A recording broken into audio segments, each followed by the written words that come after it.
নমস্কার বন্ধুরা, আলু ফুলকপির পুর ভরা মিনি সমোসার একটা চটপটা রেসিপি নিয়ে আমি সুদেশনা হাজির হয়ে গেছি ঘাটাক্স কিচেনে। চলো দেখে নেওয়া যাক পুরো রেসিপিটা।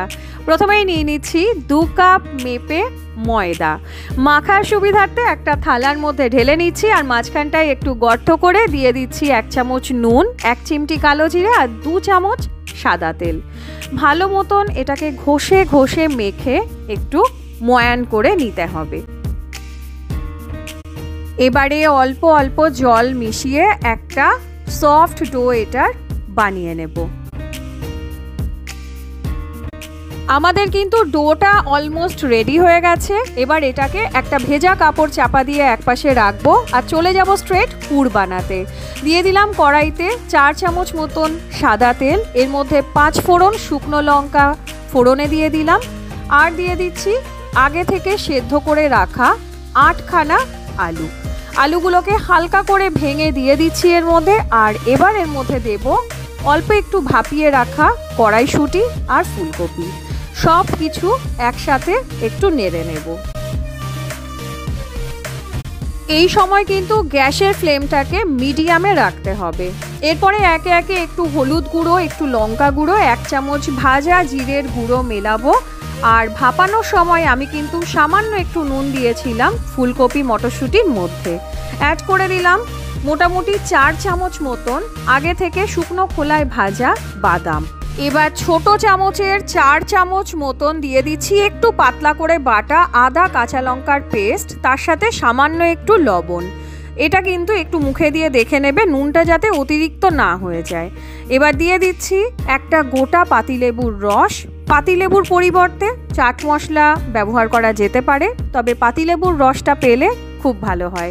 ব্যাস, এবার একটু চিনি দিয়ে এটাকে আরেকটু নেড়ে নামিয়ে নেব একটা থালায়। আর বেশ কিছুক্ষণের জন্য এটাকে একটু ঠান্ডা হতে দেব। পুরটা যতক্ষণে ঠান্ডা হচ্ছে ততক্ষণে চলো সিঙ্গারার ডোটাকে আরেকটু ঠেসে নিয়ে ছোট ছোট কতগুলো লেচির আকারে এটাকে কেটে নেওয়া যাক। আজকে যেহেতু বানাচ্ছি মিনি সমোসা, সেই জন্য একটু ছোট সাইজের বলগুলোকে বার করে নেব, যাতে কি সিঙ্গারাগুলো যখন গড়বো একেবারেই পুচকি পুচকি সিঙ্গারা হয়। অল্প একটু ময়দা ডাস্ট করে, খুব বেশি পাতলাও হবে না আবার খুব বেশি মোটাও হবে না, এরকম থিকনেসের একটা করে লুচির আকারে কিন্তু বেলে নেব।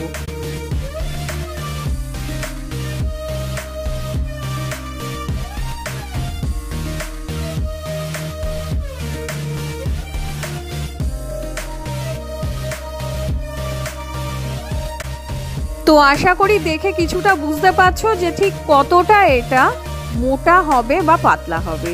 যাই হোক, এবার এই একটা লুচির সাইড থেকে আমি বেশ কিছুটা অংশ বাদ দিয়ে দেব আর এরকম একটা কোণের আকারে এটাকে গড়ে নেব। তারপরে একটু তলার দিকের মাথাটা চেপে দিয়ে এটাকে সাইড থেকে একটু চেপে দেব হাতের সাহায্যে। আর এর মধ্যে দিয়ে দেব বেশ কিছুটা পুর, যতটা এটা নিতে পারবে। খুব বেশি পুর আমি দিতে না করব, কেন কি যেহেতু এটা মিনি সমোসা, খুব বেশি পুর ঠেসে ভাজতে গেলে অনেক সময় ফেটে বেরিয়ে যেতে পারে, সেদিকটা কিন্তু লক্ষ্য রাখতে হবে। সাধারণত সিঙ্গারার ভাজটা একটু আলাদা হয়, কিন্তু মিনি সমোসার ক্ষেত্রে আমরা কিন্তু র্যান্ডাম একটা ভাঁজ দিতে পারি।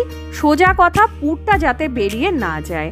আর সিঙ্গারার আরও একটা রেসিপি কিন্তু ঘাটাক্স কিচেনে আপলোড করা আছে, তোমরা চাইলে ওই ডিটেল ভিডিওটা কিন্তু দেখে নিতে পারো।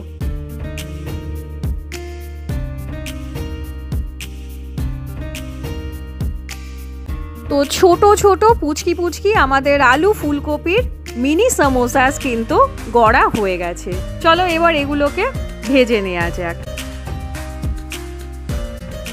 তো কড়াইতে বেশ কিছুটা তেল এখানে আমি দিয়ে দিলাম আর হালকা গরম যখন হয়েছে তেলটা, তখন সিঙ্গারাগুলোকে ছেড়ে আঁচটা কিন্তু একেবারে কমিয়ে দিয়েছি। সিঙ্গারা ভাজার নিয়ম আমি আগের সিঙ্গারার রেসিপিতেও বলেছি, এখনও আরেকবার বলে দিচ্ছি, তেলটা কিন্তু একেবারেই হালকা গরম হবে আর বেশ কিছুক্ষণ ধরে ধৈর্য ধরে লো হিটে এটাকে ভাজতে হবে, তবেই কিন্তু এটা ক্রিস্পি হবে একেবারে দোকানের মতন। তো একটা ব্যাচ আমার ভাজা হয়ে গেছে, বাকি আরও 2টো ব্যাচ আমি ভেজে নেব আর ফাইনাল রেজাল্ট তারপর দেখাচ্ছি। তো আলু ফুলকপির পুর ভরা সিঙ্গারা কিন্তু আমাদের রেডি হয়ে গেছে। ভেবেছিলাম এটার বড় সিঙ্গারার রেসিপি দেখাবো, কিন্তু এখানে ছোট ছোট মিনি সামোসাস দিয়ে দেখাতে ইচ্ছে হলো, তো এভাবেই দেখালাম। কেমন লাগলো পুরো রেসিপিটা অবশ্যই জানিও, ট্রাই করো, পাশে থেকো। দেখা হচ্ছে নেক্সট রেসিপির সঙ্গে। টিল দেন সবাই ভালো থেকো, বাই বাই।